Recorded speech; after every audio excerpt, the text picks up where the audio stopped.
Okay, welcome back to members of 121 Community Church in Grapevine, Texas, and our ongoing study in moral laws by Edgar Sheffield Brightman, published in 1933. We're going to take a look at pages 183 to 215. We're going to look at inclusive end, ideal control, and individualism. The three principles or the three concepts of inclusive end, ideal control, and individualism. Speaking with block 1, Brightman says we are to seek to realize the widest range of value, and the variety of possibilities are developed through autonomous intellect or heteronymous givens within circumstance.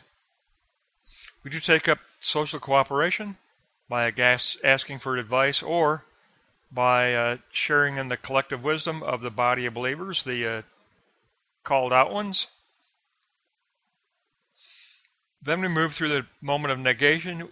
Monotony must be negated, and we posit the notion of a life plan tendency as the power to negate all distraction. We do have that formal ideal sign model, and that becomes, for Brightman, a life plan, and it becomes part of our motivational base. It becomes a life plan tendency that empowers us. Now, inclusive end is similar to Plato's unifying good and Aristotle's harmonious moral power. Subjectively, it is our more inclusive interest in the future of Christ, our more inclusive interest in the future of divine spirit. Now, autonomous place and life plan tendency lead to our agency as being one of discerning judgment. Society posits an either-or attitude or a both-and, but Brightman says the law of inclusive end posits a posture of mutual interrelatedness between flesh and spirit.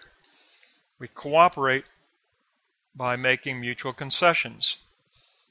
And then under this concept of life plan, that moral, formal, ideal sign model is to be reasonably definite but open to revision.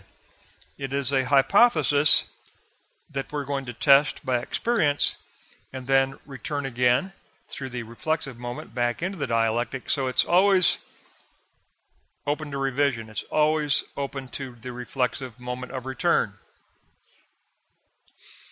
Our formal plan has to be fulfilled in actual praxis, and praxis is action and reflection within a particular concrete historical situation. That's the definition of praxis: action and reflection within a particular historical situation. That takes us on to the next concept, or the next principle, of ideal control. Now, under ideal control, Brightman says all persons should control empirical value by ideal value. We seek to organize all empirical value. So we're actually functioning in unification and systematizing the multiplicity of the empirical. We do differentiate between value claim and real value, or that which seems to be real and that which actually is real. Now, under the concept of the historical, nothing in excess is the social wisdom, usually. Aristotle's the good belongs to the limited. But Brightman says that the control by judgment consists of the following. It's an equation. Self-control plus self-guidance equals a self-discipline, and that is our control by judgment. Self-control coupled with self-guidance is a self-discipline of judgment enacted through the principle of reason. So it's a denial of self and taking up the cross. It is self-control plus self-guidance as a Christological self-discipline. Now, the ideal deals with the given. In note 3, within nature there are the distractions of instinct. There is the presence of a collective existing tradition, but Brightman says that we are those who have internalized a consciousness of purpose. We do, through this consciousness of purpose, which becomes a filter, we do differentiate between social code and our loyalty to ideals. We've got that posited realm of the real, that positing of our axiological posited ideal sign model. That's a consciousness of purpose. And reason must be controlled. It can't become excess. It's controlled by the law of ideal control. And that leads us to note 4 under criticism and growth. The seemingly final standards oftentimes need to be revised in the return moment out of praxis. Brightman says, and this is important, there's always a reflexive, never-ending growth. There is always a reflexive, never-ending dialectic. The moral energy of actualization empowers our reflexive return moment of ideal control, where we revise formal law model and revise mindset, our own motivational mindset also gets revised as we revise that formal ideal law model. That takes us on to block 3 and the law of individualism. Now we transition from axiological law to personalistic law. Each person should realize in his experience maximum value. All ethical law applies to personality, says Brightman. We have an obligation to the true self. We do abbreviate altruism toward others in interrelation, and the ideal of personality, which is our guide of personal development, which is that formal, systematic sign model of ideals. That becomes our standard in our guide of personal development. Now, as moral unit, we are concerned with private affairs and social relation. Our conformity to the formal law is individual, and our realization of value is also a consciousness of the individual, says Brightman.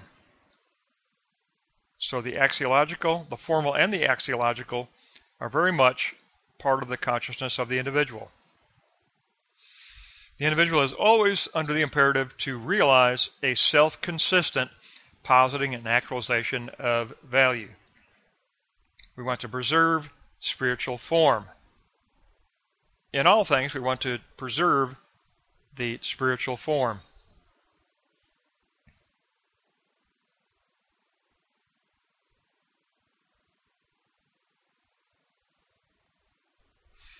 And then finally in 3.3,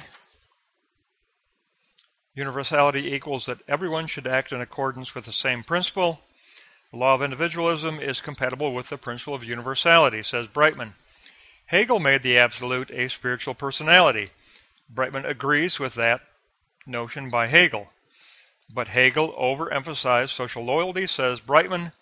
The true moral self is concerned with the individual value and social value in balance and in conformity with the universality of formal law, of the systematized formal sign model of ideals. That is a universality that dictates the individual and the social. But basically, he refines his system here in this lesson. We know that Brightman's system is always a logic of faith, of experimental positing, outgoing desire, and interpretive construction, abbreviating categorical laws of formal law, axiological law, and personalistic law, abbreviating principles of best possible, inclusive end, ideal control, and individualism. So there's a system as a hierarchy for Brightman. Logic of faith, categorical law, conceptual principle. That's the hierarchy of Brightman's system. Logic of faith, categorical law, and then conceptual principles. And we've had 4 conceptual principles. We've had best possible, inclusive end, ideal control, and individualism. But all of it is abbreviated under the greater categorical aspects of categorical law. And that was the formal law, which was what? Systematizing data. And then axiological law is positing. The realm of positing is the realm of the real for Brightman. We posit the real. It's the filter through which we view historical reality. And then personalistic law takes up praxis, the praxis of testing our model, ideal model, through experience, the testing of experience. And that means we do not ignore the individualism of this project, but we also rely on social dialogue within the body of Christ. There is a corporate wisdom that informs us and helps us. We participate in that dialogue in worship, in prayer, in study, and that informs individuality. So there is individual and social emphasis here by Brightman, but it is a hierarchy of logic of faith, categorical laws, and then conceptual principles. Because basically this lesson covered 3 concepts: the concept of inclusive end, the concept of ideal control, and the concept of individualism. And we just finished that concept of best possible. So the latter portion of the book is giving us the concepts that fall under the laws that we learned of in the first 4 chapters of this volume, when we got a chance to look at his entire system, which included observation, and then gathering of data, and then systematizing data, and then the need to verify the system through 3 moments of the logic of faith, and that included that realm of positing and the realm of praxis. That becomes personalistic. That becomes a transition from axiological to personalistic. But all of this works together in a critical way in this volume to complement his major volume, Philosophy of Religion. I think if you read Philosophy of Religion, you'll get his overall system, which really defines his logic of faith.